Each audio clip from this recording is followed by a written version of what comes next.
Hello and welcome to an emergency edition of the Inside Track, the Formula One podcast that takes you behind the scenes of the biggest stories in the sport with exclusive access to Red Bull racing. I'm broadcaster and Formula One fan Rick Edwards. And I'm sports journalist Matt Magendine. Each week we normally bring you the inside gossip and latest news, find out who's thriving and surviving, but this time it's a little bit different. There's a bit of news, Matt. There's a bit of news. It's been announced that Christian Horner has been sacked as the CEO and team principal of Red Bull Racing. So he's been with the team since its very start. So 2005, 20 years have passed. It was announced, seems to have happened all very speedily. All of the news is coming from not within the team, but Red Bull Austria. And they said in a statement, Red Bull has released Christian Horner from his operational duties with effect from today and has appointed Laurent Mekies as CEO of Red Bull Racing. Now, Laurent, we know as the team principal of the Racing Bulls, the sister team. So that's the big announcement this morning. Who ultimately will have made this decision then, and who would have been in the room discussing it, would you think? So the decision maker coming from Austria is Oliver Mintzlaff. Now he is his title is CEO of Corporate Projects and Investments, but he was previously like the overseer of all, and I think it's still in the remit, all the sort of sport side of Red Bull. So whether that comes to their football teams, whether that comes to the Formula One team, it's that. So he's the person that's made the decision. Now that wouldn't have happened, that decision, without conversations with the two owners. So Red Bull is owned by two people. One is Mark Mateschitz in Austria. He's the son of Dietrich Mateschitz, who was the founder of Red Bull. And who passed away in 2022, and the other is Chalem Uvedaya, the son of the other founder of Red Bull. So those are the two key bosses and decision makers, you would think. Now, both of those, interestingly, were in Austria for that race, which was 2 races ago, but ultimately it's Mintzlaff who makes that decision. Now, in a statement, he said, we would like to thank Christian Horner for his exceptional work over the last 20 years. With his tireless commitment, experience, expertise, and innovative thinking, he's been instrumental in establishing Red Bull Racing as one of the most successful and attractive teams in Formula One. Thank you for everything, Christian, and you will forever remain an important part of our team history. I've got loads of questions here. Yep, of course. Why make this decision now? Like, it felt like there was a chance that they could have parted ways in the off season, and it would have been a bit cleaner if they were sort of thinking about it at that stage. It's a good and fair question. I mean, if we take this back, as it's been well publicised, there were accusations of inappropriate behaviour by Horner towards a female colleague last year. So before the season had started, that all came out, and we saw that play out in the opening weeks and months of the season. Independent barrister was brought in to run an investigation. Horner was cleared of wrongdoing. Then there was an appeal, and he was also cleared on that appeal. So that, there was a lot of seemed to be a lot of bad blood, and there's a power vacuum, a power struggle going on there. But it felt like he had cemented his place as head of the team, running the team, and even then going into the off season, that seemed like that was strong, that he was in a strong position coming in. So it's curious what's happened here. I don't know that it's related to that. I don't know if something else has happened. It's quite hard to fully work out why it's happening at this exact moment. When it's the midway point of the season, we know results haven't been as the team want them to be. And the last 2 races in particular, as we talked on both podcast records, have been particularly nasty. So it is interesting timing to end a 20-year tenure with half a season left. My main question is, yes, is Horner out because Max Verstappen is going to go to Mercedes, or is Horner out so that Max Verstappen stays at Red Bull? Is this all tied up with that? Good question again. Like, as I said on the podcast, I was always of the view that Max was going to stay, that this wasn't just necessarily noise, but the whole rumours of him going to Mercedes, that he was going to stay with the regulation changes, new power units for 2026. It made sense for him to stay at the team for another season, see who's strong and who's not, and then decide where he's going to go. If you're from the outside looking in, you would think, now, does this make more sense? This conversation about them going to Mercedes, was this something coming from the Verstappen camp? And when I say the Verstappen camp, I'm talking Jos Verstappen, Max's dad, Raymond Vermeulen, Max's manager, and also Helmut Marko. They're quite a tight bunch together, and we know that there's been comings and goings and differences of opinion within the team there. So is this them playing a hand to say to Red Bull, Max will stay, but this needs to happen? That I don't know, and I'm very curious to find out. Or as you say, is it Max is on his way out? I would still be of the view at this stage, I know it's early since, it's not long since this news happened, but of the view that Max will be at Red Bull next season. Will Christian Horner have been aware himself that this was in the offing? I don't know. It's interesting now going back to Austria. I felt there was a bit of an unease in the team. So 2 races ago, it's the home race for Red Bull, like the overall brand, and all eyes were on. And we've got like there was a lot of pressure. Yeah, a lot of pressure. But I thought it was because the head honchos were there, because all eyes were on them. And I think there's been that pressure previously. Now it makes a bit more sense. There was one moment where Christian Horner does his interview afterwards with all the journalists, and I'm in that huddle as well, but I'm waiting to get a few minutes with him afterwards, just about to do that, and he literally gets called upstairs to speak to Mark Mateschitz. Now, at that time, you think, well, don't think too much of it. They've just had a one driver crashed into the other finishing dead last, probably quite a lot to discuss. So I wonder if the conversations were happening at that point. I mean, these people in Formula One, they're incredible poker players. You would have no idea some of the things that are going on behind the scenes in Formula One. They're very, very good at disguising it. So who knows? I mean, this will all come out. Red Bull are very,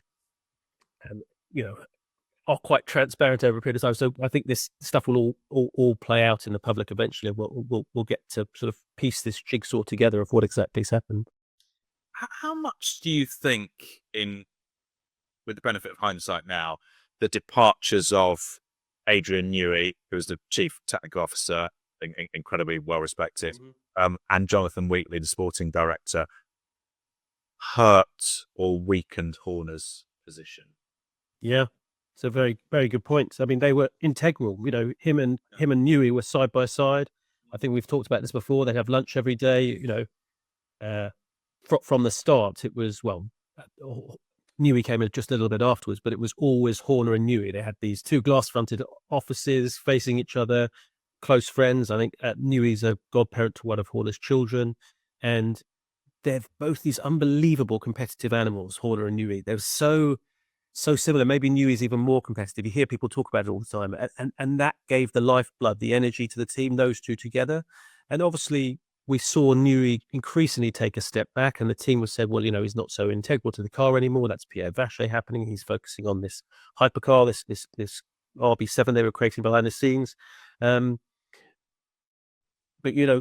he was such a powerful and influential figure in the design of the car, but the whole ethos and the belief of the team. So to lose something like that, like a heartbeat of the team like that, is massive. And also, it shouldn't be underestimated. Jonathan Wheatley, a big figure, very powerful voice.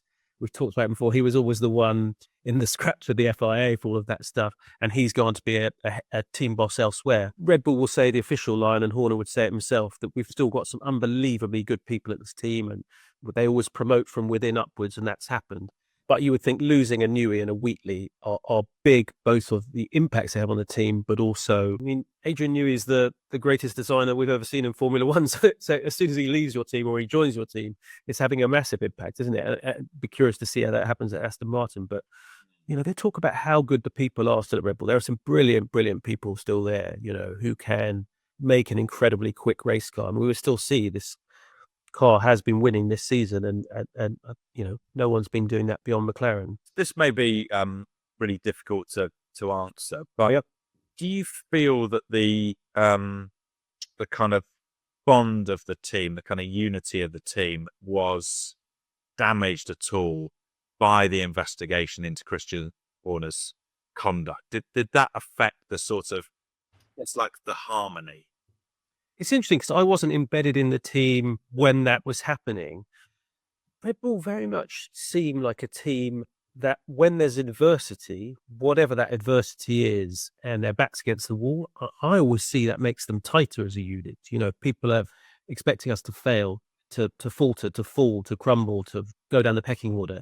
Whenever there's that adversity, that seems to make them stronger and more motivated, which I like seeing. So I wonder actually if that had that effect. Having not been in the team at that point, I don't know. We're now 16 months down from when that investigation and all that news first broke, so it's hard to fully answer. Is this about the car's performance ultimately? It's that the thing. Like you're in charge of the team. The car hasn't been great. You've got some pretty extraordinary results, but I think everyone knows that's largely down to the brilliance of the driver in Max Verstappen. And at some point, you have to say, well, it's your job to make sure the car is good, and it's not been good enough.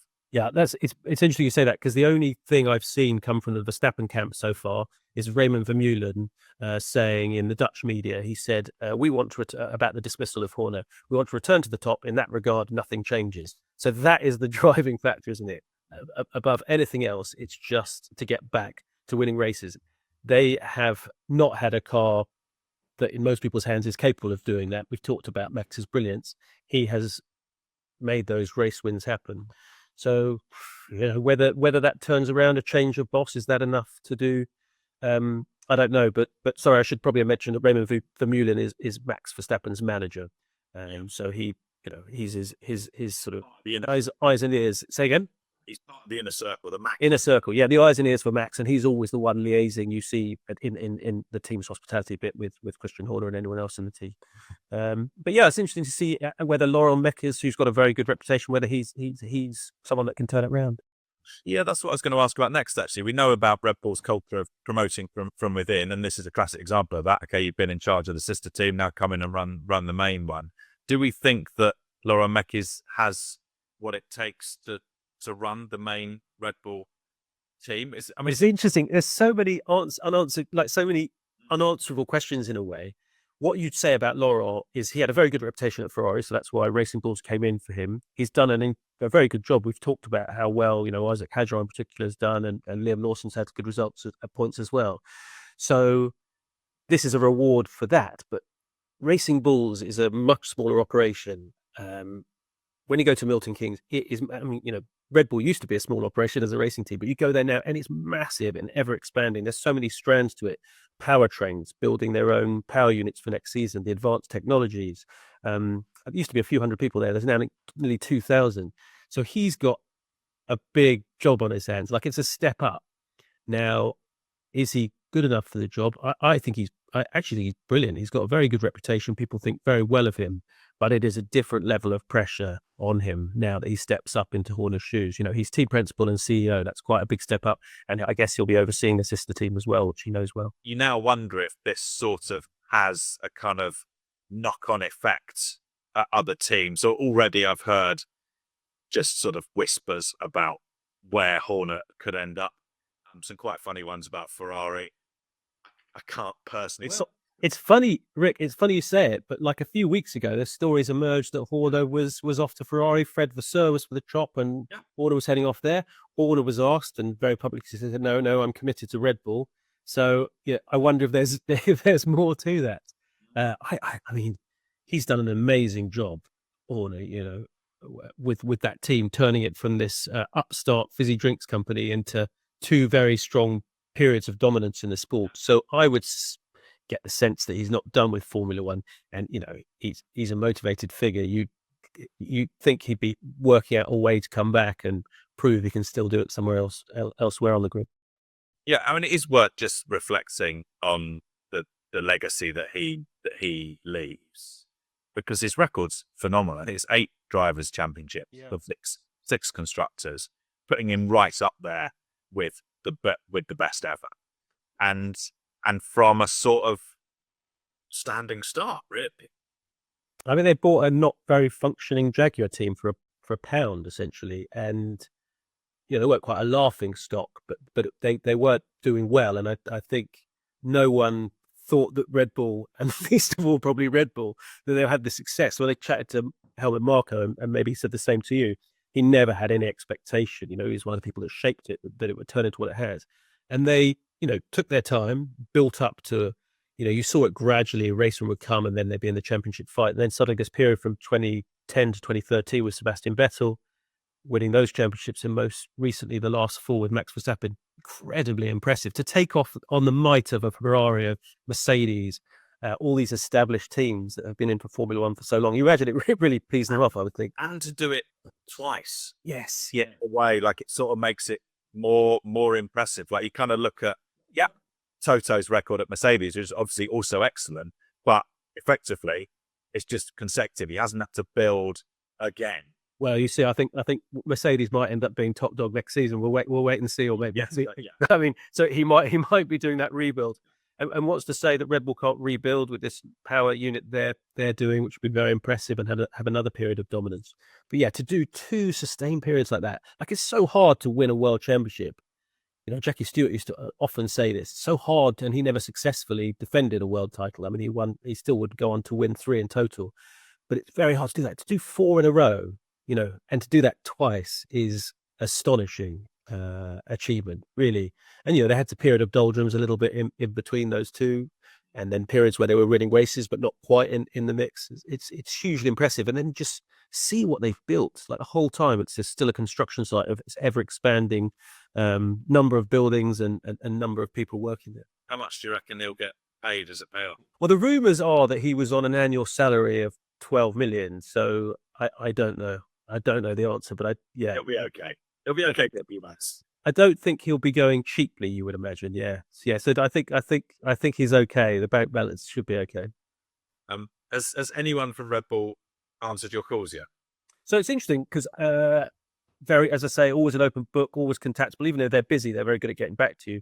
But very much, I got I couldn't get through to people initially, but then I got the message was all questions have to be directed to Red Bull Austria. So to the main that is the line. Just go to those guys, and that's where all of that is coming from. I sense this came out as a curveball for a lot of people, has taken a lot of people by surprise. I mean, the story is that Christian Horner talked to all staff at 10 o'clock this morning at Milton Keynes, and that was the first that people had heard about. That many people had heard about it. It did emerge in the German and the Dutch media, which is sort of interesting in itself. Initially, before the statements came out from the team itself or the company itself. Okay, so we normally do our race predictions. I'll do something slightly different for this emergency episode, which is this time next year, we're both going to predict where is Christian Horner and where is Max Verstappen. And you can go first. So Verstappen first. At Red Bull, yeah, still at Red Bull, I'd say. And what's your view on Max then? I think now this has switched me. I thought he might be going to Mercedes, and now I think that the thing that makes the most sense to me is that this is part of the deal to keep him at Red Bull. Right. So I think I agree. I think he'll still be at Red Bull. And then Christian Horner. That's the harder one to answer. Gosh, dusting off my crystal ball. I have no idea, but I know he'll re-emerge. But there's not that many options. Is there? I mean, I don't know what the options are for teams. I mean, a lot of them are very settled. He'll. I don't know. I mean, he's been talked about as running the sport in the past. It's actually running the whole of Formula One, and he said he wasn't interested because he had his job. But there's Stefano Domenicali's doing that and has signed a new deal to continue doing that. So it'll be very interesting to see where he emerges. But I do think he'll be back in Formula One. He's a big figure and being very successful. Yeah, he's been really successful. He's also, I mean, you have to say, he's a very divisive character. There's a lot of people. I mean, just a quick sort of glance through social media this morning. There's quite a lot of people celebrating him leaving, I'd say. But that's sort of, I would argue, really good for the sport. Like he enjoys that sort of pantomime villain, and you really see it on Drive to Survive. We've talked about it before. Like he goes for it. He embraces it. He's fine with it. I think it's really good value. And I mean, genuinely, I think the Drive to Survive team will be delighted that they've got this storyline for their next series, but gutted if he's not back because they sort of need him. Yeah, I mean, with these things, I can only go on my experience. If you talk about Drive to Survive to start with, he always talks about, well, these are characters and you're playing up to the role. He makes those secrets of that. And there's a wry grin when he talks about it. He's not taking it too seriously. And some of the comments he's using to have digs at rival team bosses. And he just, I think a lot of the time he thinks it's fun and games, but also it's mental games to get in the heads of people. And that's that competitiveness. And that's just the way it plays out. All I can go on is my experience with him. And he's always been brilliant with me in terms of interviews. I think he's a really engaging and interesting interview. So many people in these roles aren't, they're boring and you get the stock answers and it feels like getting on repeat. I find with him, you always get something different, and it can be very funny. It can be quite punchy sometimes. I like that variety. I've always felt him to be to me at least, honest and upfront person. He was very good with this podcast of opening his doors, getting to go into his office and speak to him for an hour. He doesn't do that for a lot of people. So yeah, I can only go on my experiences, and yeah, he's an interesting character, and he's a fun character as well. You see this personality, this larger than life personality. He talks about working hard but playing hard as a team. That's always been their ethos, and he's central to that, or he was central to that. Yeah. I mean, I would pretty much agree. Like every time I've ever spoken to him, I've enjoyed it. I think it's a lot more engaging and sort of human in a way than a lot of other people in his position who are a lot more sort of controlled. I think you really get a sense of the guy. It'd be good to see him back on the grid, both for watching, but also for seeing what he can do with another team potentially. Yeah. So my guess for next year is Mercedes. Yeah, that would be unbelievable. I mean, that would be next Max with him. Oh wow! Yeah, no, that's not going to happen. But I like it. But there's email Drive to Survive and suggest it. See if they can pull that off. A few strings, yeah. Do we have any sense of what sort of team principal? I mean, obviously we know what sort of team principal Laurent Mekies is, but at a much smaller operation, as you say. Yeah. What immediate effect him taking over might have? Like, does he have a different approach to Horner? Like, I find it quite difficult to grapple with these things because if I'm brutally honest, I don't know exactly what they do anyway. Yeah, so I mean, his was a sort of a kind of marriage at the head of the team for Racing Bulls. So he was the team principal, and then Peter Baer was the CEO. So they were running it together. That's a different setup. Whereas Christian Horner was the all-powerful overseer of the Big Brother team, as it were. I don't know Laurent well enough. He's a very affable and approachable person. He's the sort of guy, puts his arm around the young drivers, who could, when they need that comforting or when they need that lift up. He feels like a really positive influence, but also he's got very good. A young driver has spoken to Helmut Marko and is weeping. So let's bring in Laurent. Good cop, bad cop. He is mean. But yeah, I mean, he seems a very approachable, very amenable guy. It'd be interesting. I don't know him well enough because obviously we've been embedded in Red Bull rather than with these guys, and so I'm only seeing it periphery. But I mean, he has a good reputation. I haven't heard of anyone speak ill of him, both his personality and his ability as a team leader. Of the other team principals, who will be sad to see Christian Horner go? They look like they hate each other at points, like Zach Brown, Christian Horner, Toto Wolff. It's funny, and there's always that needle. But will they miss that? You want the feisty competition, don't you? I don't know. Yeah. I think they'll miss that. You can see Toto gets irritated by it. You can see Zach and Christian sparring at each other. But I think they're all reasonably similar. These are big, strong personalities. You'd even say egos at the heads of these teams. They're very powerful figures. They've become TV stars of their own right through Drive to Survive and All Eyes on That, and also the F1 film. So they'll become more and more so. But I think they'd miss that. Hang on, did you give me an answer where Christian Horner's going to be? I don't think you did. I think I said no. I said I think I had no idea. Well, that's not good enough. Okay. A sun lounger in a holiday resort. Yes, very best. Very. Actually, that would probably be quite a canny move. See how 2026 goes. Yeah, come back in 2027 when everything goes wrong at these other teams, and he comes in and he's the savior after and he'll look incredibly brown from a year on holiday. Yeah, comes back to Red Bull. Honestly, this is Formula One. Anything's possible. Okay, you can follow this show on Instagram and TikTok. You can watch us on YouTube and subscribe to us while you're there. Links will be in the podcast show notes. If you want to send us your predictions, so A, where will Max Verstappen be in a year's time? B, Where will Christian Horner be in a year's time? You are very welcome to. Check out our Instagram stories.